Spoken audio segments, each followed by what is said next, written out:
Azərbaycanda xüsusi karantin rejiminin müddətinin uzadılması yenidən quru sərhədlərlə bağlı məsələni gündəmə gətirib.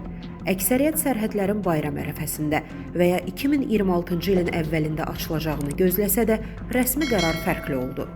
Bəs müddət niyə uzadılır?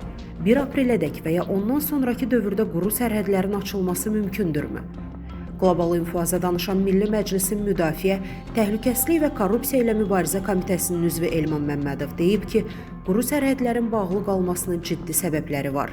Stat: Bunlar hamıya məlumdur və əsasən təhlükəsizlik məsələləri ilə bağlıdır. Eyni zamanda müəyyən infeksion xəstəliklərin yayılması riski də nəzərə alınır. Digər tərəfdən, quru sərhədlərin bağlı qalması dövlətlər arasında gediş-gəlişi çətinləşdirir. Bu, xüsusilə Gürcüstanda yaşayan azərbaycanlılar üçün bəzi çətinlikləri yaradır. Eyni vəziyyət Rusiya ilə sərhədlərə də aiddir. Türkiyə və İranla əlaqəli də müəyyən narazılıqlar mövcuddur. Lakin çətinliklərə baxmayaraq, əsas prioritet dövlətin və millətin təhlükəsizliyinin təmin olunmasıdır.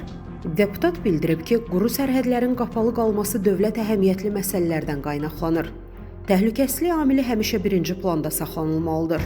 Düşünürəm ki, şərait imkan verdiyi anda dövlət müvafiq qərar qəbul edəcək və quru sərhədlərin açılması təmin olunacaq. Hazırda isə bu addım məqsədə uyğun hesab edilmir. Statın sonu.